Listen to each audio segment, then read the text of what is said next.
UFC President Dana White just announced the rest of UFC Noche at the Sphere fight card, otherwise known as UFC 306, including the main event, which is Sean O'Malley versus Merab Dvalishvili for the bantamweight title. The co-main event is Alexa Grasso versus Valentina Shevchenko 3 for the women's flyweight title.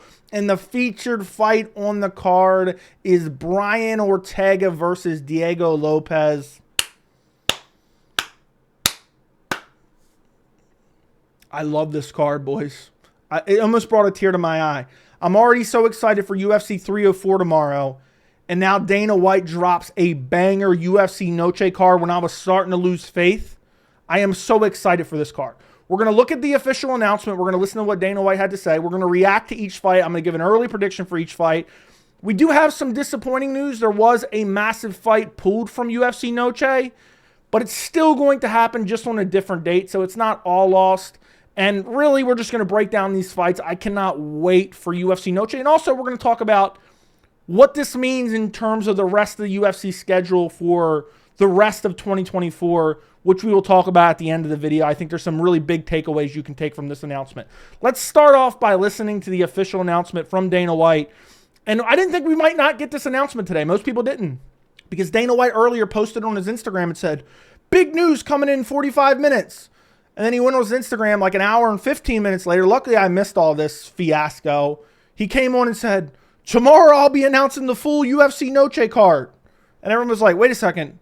Did you have an announcement for an announcement for an announcement? But I don't know if it was fan pressure, outrage, people bitching and complaining, because it was kind of ridiculous that he did this. He basically blue-balled us on an announcement. And I guess he decided, you know what, let's just post it tonight. You know, let's not step on 304 tomorrow with the announcement. Let's just announce it on Friday night. That way, Friday is all about UFC Noche, Sphere, weigh-ins. And then Saturday, we're not, you know, we can still promote the card, but we get all the coverage out of the way. And we, you know, get all the fan reaction, I guess, on Friday night, which makes more sense in my opinion. But let's listen to the official announcement. All right, everybody, the highly anticipated Noche UFC card, September 14th at the Sphere in Las Vegas. The main event, the bantamweight title fight, Sean O'Malley versus Merab. Sean O'Malley is returning to make his second title defense against the very tough Merab.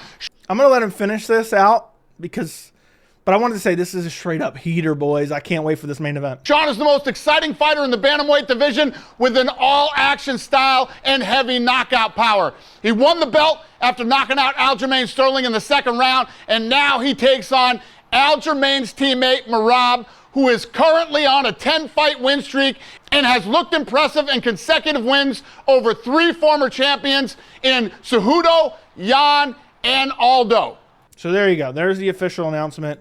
You have them squaring off right there in front of the UFC Noche with some kind of CGI, I guess, or just a green screen. Boys, I love this matchup. By the way, it seemed like Dana didn't know Merab's last name. He never said Dvalishvili or Dvalishvili, however you pronounce it. Didn't even say it. And that's irrelevant, but I just noticed that. This may be my most anticipated fight for the rest of 2024 in terms of what we have coming up in the pipeline. You know, whatever you want to say, okay, they're most likely going to make this. Topuria Holloway's right up there, which we're going to talk about a little bit in this video. But I honestly think Sean O'Malley versus Merab Dvalishvili is, for me personally, number one. Let me know what you guys think down in the comments. I'm very curious on that. But I love this matchup. I'm going to give you an early prediction here in a second. But this is such a compelling matchup. And I started to get worried, boys, because we're, what, 6 weeks out? It's now July 26th. So the Sphere goes down on September 14th. And it's like, it seems like everything's coming down to the last minute for the UFC. I'm like, what are they going to wait till 4 weeks out? A month out till they announce the card? Luckily, we finally have a main event. I wonder what the holdup was. Because O'Malley Merab is what we anticipated for a while. I did a video a couple weeks ago where I said most likely it was going to be O'Malley Merab. That wasn't some great guess by me. It was being kind of reported by everyone, including Ariel Helwani. And it made sense. If you look at the roster, you look, you know, you take reasonable deductions and you're like, okay, what is available?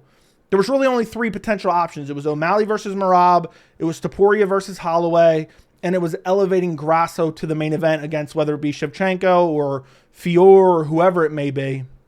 And now we're getting O'Malley versus Merab. O'Malley's been adamant he wanted to fight at UFC Noche, and this is a huge card. This is going to be a special card. It makes so much sense. I know people are probably like, well, wait a second. We don't have a Mexican in the main event. This is Mexican Independence Day. Who cares? And Merab is an honorary Mexican. You know, he stood up and went against, kind of shit on Henry Cejudo a little bit for stuff he said in the past. And the Mexican fans love Merab Dvalishvili. I think O'Malley has like a Hispanic wife or something along those lines. He said, I consider myself Hispanic in the past. I don't remember exactly what he said, so don't quote me on that. But either way, I don't care about any of that, to be quite honest. I don't care if they're Mexican, Chinese, American. This is a banger matchup of elite level fighters. And the stylistic clash is so amazing. It's so amazing because you have O'Malley, who's so hard to close the distance on. He's got great footwork, precision striking, can fight running backwards or moving backwards, has nasty counter shots. Look what he did to Aljamain Sterling. Hurt him as he was going backwards, hit him with a counter shot. And then you have Merab, who is kind of open on the feet, but he just moves forward. He takes shots. He looks to get a hold of you, and he just ragdolls you to the ground and drowns you with his grappling. And I can really see either guy winning this fight. That's what makes it so exciting because, I mean, if you want to say, you know, if I sat here and told you early prediction, Sean O'Malley maintains the range, uses footwork, uses lateral movement, and snipes Merab and KOs him in the first round, you're like, okay, that makes sense. Merab got clipped by Henry Cejudo, got clipped by Marlon Moraes. I think he's been clipped by other guys in the past. He is open on the feet. But if I also told you a counterpoint and I said, look, Merab's going to march through Sean O'Malley's power shots. He's going to get a hold of him and ragdoll him to the ground. Look what Petr Yan did to him. And what did Merab do to that same Petr Yan? It would be a very reasonable take to have, and that's what makes this fight so amazing. It's tough to pick. It's the elite of the elite, and it's finally happening. There were some false narratives pushed by Dana White and fans about Merab turned down title shots when Aljamain Sterling was champ. And I've dispelled those in the past, so I'm not going to spend too much time on those. Those were all false. Merab was never number one contender when Aljamain Sterling was champion and did not have a fight lined up. He always had a fight lined up. Merab never turned down a title shot. And Merab got skipped over at UFC 299. Merab wanted that opportunity. Unfortunately, the UFC decided to baby Sean O'Malley and say, oh, we'll give you Marlon Chito Vera, who's on a one-fight win streak, a split decision win over Pedro Munoz. That's what we're going to give you as your first title defense. And I think they gave him that because the UFC wants to build Sean O'Malley into a star. And they want to build him into a star, so they don't want him to lose his belt. So they said, let's make this kind of grudge match that we really favor Sean O'Malley to win. And he went out there and took care of business and dominated Marlon Chito Vera. And part of me was still worried. Are they somehow going to dodge Merab Dvalishvili in the next title defense and say, oh, well, it needs to be this guy or it needs to be that guy, or Sean O'Malley's talking about boxing, Sean O'Malley's talking about Topuria. I was starting to get worried. I'm like, when is this fight going to get announced? And it's finally announced. I can't wait. In terms of an early prediction for this matchup, I'm going Merab. I've doubted Merab for too long. I picked him against Henry Cejudo. Before that, I'm trying to remember who he fought just before that. He fought, was that Petr Yan just before that? Let me actually take a look at his tabology here. Was it Petr Yan before? Yeah, Petr Yan. I picked Petr Yan. I picked Jose Aldo. I picked Marlon Moraes. So I hadn't picked him until Henry Cejudo. I finally, said, you know what? Look what he did to Petr Yan. And what he did to Petr Yan was incredible. And I know Yan was able to get back up. And I know O'Malley's definitely improved in his grappling, but I think Sean O'Malley's going to get tired. I think Sean O'Malley has to snipe Merab early if he wants to win this fight. Otherwise, Merab will drown him with his grappling. We've seen O'Malley. He's lanky. He can be taken down. Yan wasn't prioritizing control time. I think Yan got brutally robbed against O'Malley. I thought he won that fight. And Yan wasn't even trying to control him. Merab will get a hold of him and just take him down. O'Malley will work back to his feet. He'll take him down again. He'll work back to his feet. He'll take him down again. He'll beat him up in the clinch. And then once O'Malley gets tired, I think that Merab's really going to start putting the pressure on him, putting the volume on him. And it's going to be very interesting to see how O'Malley does if this fight goes 5 rounds. I'm very curious if he doesn't get Merab out of there early. Imagine he wins a decision. If O'Malley wins a decision, I don't know if I'm going to pick anyone over him. If he beats Merab via decision, it's going to be very, very interesting if he can keep the distance or keep Merab off of him. Just with the grappling. I mean, he went out there and KO'd Aljamain, but that was so early, we really didn't get to see the grappling come into play in that fight. So, early prediction, I'm going Merab Dvalishvili. I have to pick him. I think his grappling's superior.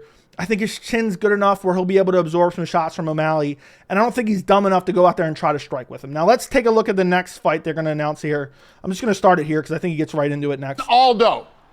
In the co-main event, Alexa Grasso is taking on Valentina Shevchenko for the women's flyweight belt. The last time they fought, it was considered the greatest title fight in the history of the women's 125-pound division, and it ended in controversy. These two just finished coaching against each other in the last season of The Ultimate Fighter, and this is the trilogy fight to end the rivalry. Ladies and gentlemen, expect an absolute war in this one. So there you go. Co-main event, Alexa Grasso, Valentina Shevchenko 3. What I find funny about this, and maybe we'll talk about this towards the end of the video when we go over to UFC Schedule, these two just finished coaching The Ultimate Fighter. Who were the last coaches before that? What was it? Was it Conor McGregor and Michael Chandler? So these two coaches who started coaching like a year later are fighting before the last coaches before them even have a date to fight. I know that technically they already had a date at 303. We'll talk about that a little bit later. But this fight was in doubt too. Shevchenko got a horrific scorecard when they fought at the last UFC Noche card. Who was it? Mike Bell? Was it Mike Bell? Dude put out a horrendous card in a round that Shevchenko arguably won. He scored at 10-8, which made it a draw. So Grasso kept her title because it was a draw. Outlandish scorecard. That guy deserved to be fired. There needed to be an investigation. I know people are like, historically he has good scorecards. I don't care if historically he has good scorecards. You can't make that much of a fuck up and not be held seriously accountable. And there should have been an investigation in that. Imagine you're someone who lost a substantial amount of money on that scorecard. That would be, I mean, I know betting, I don't bet, so I don't really care that much about it. But imagine how heated you would be. I'd be awfully suspicious that that judge encouraged someone to bet on a draw. But we've already talked about that in previous videos. In terms of this fight, look, I'm hyped for this matchup. It's been good the first two times. I think I might pick Alexa Grasso in this one. I've picked Valentina in the first two. Valentina fumbled the bag in basically both of them. I mean, I thought she won the second one. The first one, she was clearly winning. Gets, throws a spinning back kick technique and ends up getting choked out. But I think, Grasso's only been getting better and more experience against Shevchenko and more octagon time against Shevchenko. And she's younger. And Shevchenko's kind of just been stagnating. She's been really good elite for a while. But I just think at some point, Grasso's had all this time to get better. I mean, how long has it been since their first fight? UFC 285, if I'm not mistaken, March of 2023. So we're almost 2 years later by the time this fight happens. I mean, that's a bit of an exaggeration, it's like a year and a half. But 2 years of improvement for Grasso versus Shevchenko, kind of stagnating, kind of staying the same, not drinking water, having crusty-ass lips and telling her people she's coaching on The Ultimate Fighter not to drink water. I'm going Grasso. For my early prediction, I'm picking Grasso via decision. I just think at some point, even though I think Shevchenko is the better fighter, I think Grasso's been slowly closing that gap. And also, the more experience she gets in there against Shevchenko, the more adjustments she can make. Now, you could say the same for Shevchenko, but I just think Shevchenko is kind of just like, she thinks she's the better fighter. She seems a little bit delusional in her head. This isn't talked about enough. She didn't even want to take this fight at the Sphere because she said, I'm not fighting Mexican Independence Day. They robbed me last time. There was talk of Minan Fior going in here. There was talk of, Weili Zhang potentially going in here. That was just a rumor, but still, there was, some definite speculation about Shevchenko not fighting on this card because she did not want to fight at UFC Noche because she thought it put her at a disadvantage. And she thought she got robbed last time, which it kind of did seem like she did. I mean, that scorecard was horrendous. So I think Shevchenko, in a way, she thinks, well, I should have won the first time. I made a silly mistake. I should have won the second time I got robbed on the scorecards. She's getting into her upper 30s. Meanwhile, Grasso is going to have the crowd behind her. She's the younger fighter. She's making more improvements. I'm picking Grasso early prediction. Maybe I'll change my mind. I've picked Shevchenko in the first two fights, but I'm picking Grasso in this matchup. And I mean, how can you not? How can you not at this point? She's held under her title she won the title, and then in the second fight, it was super competitive as well. It's not like Shevchenko blew out of the water. She should have got the win, but it was close. So I think Grasso will close that gap a little bit more. I'm picking Grasso probably like a 3-2 decision. And I'm glad this isn't the main event. I think this is a banger card or banger co-main event. But I would have been a little bit disappointed. The way the UFC's been hyping up UFC Noche, if they would have went with Grasso Shevchenko, I would have been a bit disappointed. Now let's look at the Diego Lopes, Brian Ortega announcement. The most hyped prospect in the featherweight division, Diego Lopes, is taking a massive step up and facing number 3 ranked Brian Ortega. These two were supposed to fight in the co-main event at UFC 303, but the bout was moved to this card after Ortega became ill. Lopez stayed on that card where he beat Dan Ige on 3 hours' notice and immediately asked to fight Ortega at the Sphere.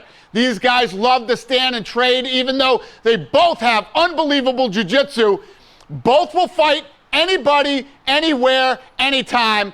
I can guarantee you, ladies and gentlemen, this fight is going to be incredible.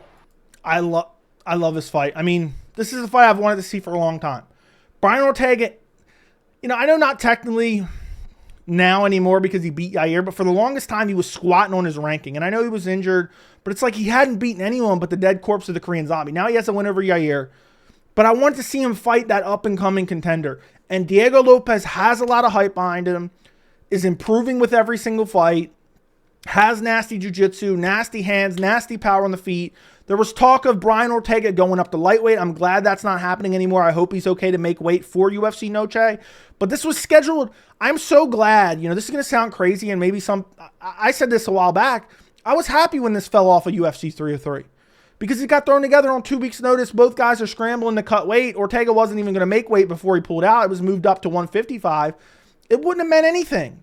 It would have been horseshit. Now we're getting them on full camps at the Sphere. We don't have to worry about their weight cuts. We don't have to worry about them being ill-prepared. We don't have to worry about an asterisk next to this fight. So this is much better circumstances, in my opinion. I'm happy that Ortega's staying at featherweight. I'm happy that he's fighting Diego Lopez, who was on the back half of the top 15. And Diego Lopez wins this fight. The UFC really likes Diego Lopez. And I think it could propel him towards a title shot. Now, I don't know how the division is exactly going to play out because you do have Topuria, Holloway, and Volk kind of vying for that title shot right now. It looks like it's going to be Topuria versus Holloway. The winner fights Volkanovski because Volkanovski's kind of earned an immediate rematch, even though I know he lost at lightweight against Islam Makhachev. But I'm telling you right now, if Diego Lopez goes out there and starches Brian Ortega, he's definitely right there for a title shot. Don't be shocked if he gets, you know, if there's someone else that's vying for a title shot who's close, who's not named Holloway or Volkanovski.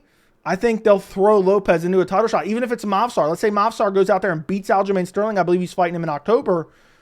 They're not going to give Mavsar a title shot, even though Mavsar has a win over Diego Lopez. I would love to see that ran back at some point in time. I would love to see that fight with both guys on full camps. But this is a banger fight card. Early prediction for this, I'm going Diego Lopez. I had Diego Lopez over Brian Ortega at 303. I'm going to pick him here. I just think Ortega's too slow, man. And I don't think he has power on his feet. I don't think he's subbing Lopez. I think Lopez's jiu-jitsu is nasty. I think the jiu-jitsu is going to kind of cancel each other out. I don't think Ortega has excellent takedowns. Yair can't stuff a takedown to save his life, and he wilted on the ground.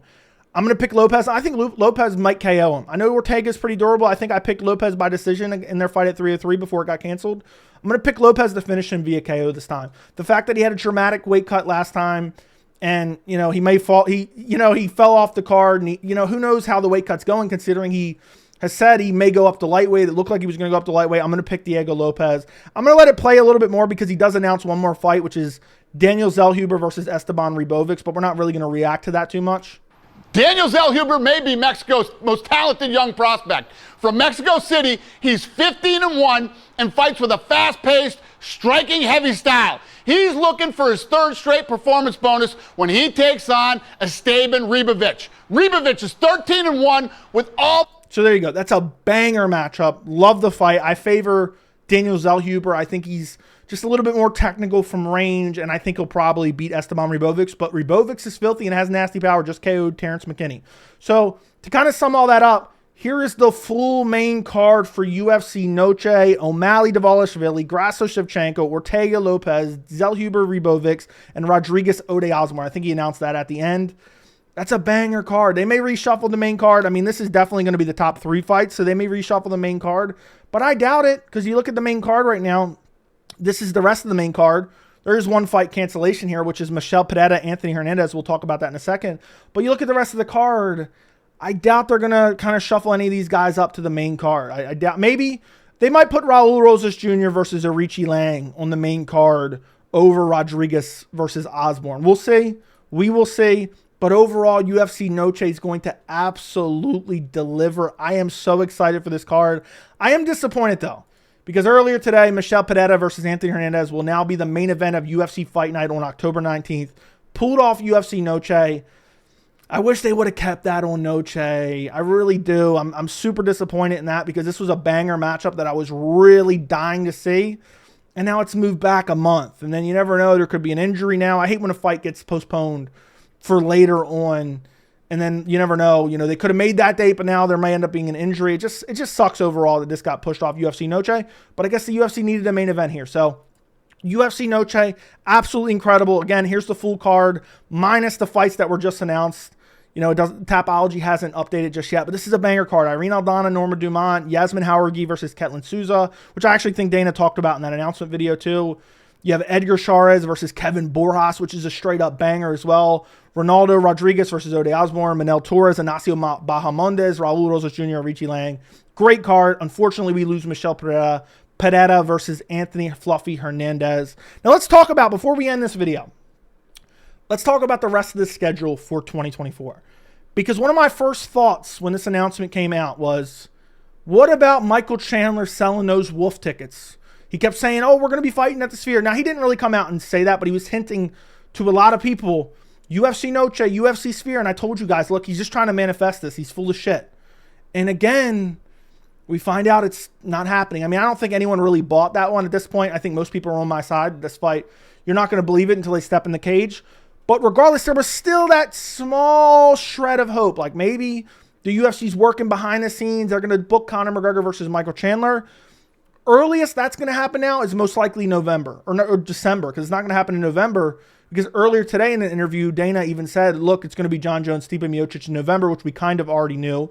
So basically, we have 305, which is in September, or which is in August. I'm sorry, I misspoke. In 3 weeks, which is going to be Dricus du Plessis, Israel Adesanya. Then you're going to have 306, which is UFC Noche in September, which is the card we just talked about. Then 307, I believe, is early October, which is going to be Salt Lake City, unless somehow they rearrange the schedule.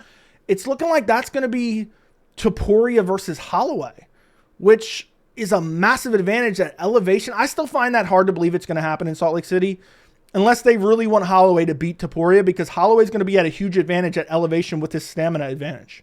It's going to be really crazy if that happens there.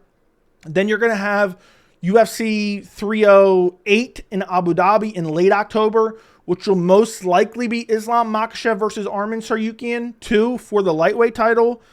Then, I mean, this is crazy. Then you're going to have, so that's 308. Then you're going to have 309, which is going to be John Jones, Stipe Miocic. Then you're going to have 310. Where is the time going, which is up in the air right now? That could be, you know, Pereira and Ankalaev. That could be any fights. That could be potentially Conor McGregor's return if he ever actually does return to the UFC. I still think that remains to be seen. But the rest of the schedule for 2024 is really looking good. I mean, not even laying out the entire cards, but look at it right now. 304 tomorrow, which is Leon Edwards, Bilal Muhammad 2, straight up banger. Then, like after that, all the fights that I just went through, incredible end of year schedule. And then you have a bunch of fights that may still come together, like Ankalaev Pereira, which I just mentioned. And then you have Weili potentially versus, you know, up and coming to contender, maybe Tatiana Suarez. I forgot off the top of my head when she's fighting. So we got a lot of interesting matchups to look forward to. I cannot wait for just a bunch of these pay-per-views. But UFC Noche, I had my doubts. I was starting to get worried. I was starting to get upset, thinking, is this going to be one of Dana White selling Wolf tickets again? He did not. It is a stacked fight card. I cannot wait for UFC Noche. UFC 306, sponsored by Riyadh Season, which is going to have Sean O'Malley versus Merab Dvalishvili in the main event. Let me know what you guys think down in the comments. Don't forget to like the video, subscribe to the channel, and thank you so much for watching.